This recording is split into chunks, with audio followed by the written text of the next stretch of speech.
আসসালামু আলাইকুম। সবাই আমাদেরকে এসএমএস করে জানায় তাদের পরিচিত কেউ আমাদের চেম্বারে এসে বশীকরণ করিয়ে ভালোবাসার মানুষকে নিজের কাছে ফিরিয়ে এনেছে। অনেকেই আবার বলেন, হুজুর, আপনারা তো অনেক দূরে থাকেন, সেখানে যাওয়া আমাদের পক্ষে সম্ভব না, অনলাইনে কি বশীকরণ করা যাবে? তাদের জন্য বলি, হ্যাঁ, অবশ্যই সম্ভব। আমাদের লোকেশন নওগাঁ।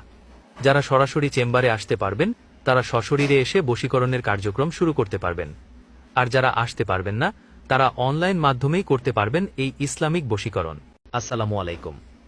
সবাই আমাদেরকে এসএমএস করে জানায় তাদের পরিচিত কেউ আমাদের চেম্বারে এসে বশীকরণ করিয়ে ভালোবাসার মানুষকে নিজের কাছে ফিরিয়ে এনেছে। অনেকেই আবার বলেন, হুজুর, আপনারা তো অনেক দূরে থাকেন, সেখানে যাওয়া আমাদের পক্ষে সম্ভব না, অনলাইনে কি বশীকরণ করা যাবে? তাদের জন্য বলি, হ্যাঁ, অবশ্যই সম্ভব। আমাদের লোকেশন নওগাঁ। যারা সরাসরি চেম্বারে আসতে পারবেন তারা সশরীরে এসে বশীকরণের কার্যক্রম শুরু করতে পারবেন, আর যারা আসতে পারবেন না তারা অনলাইন মাধ্যমেই করতে পারবেন এই ইসলামিক বশীকরণ।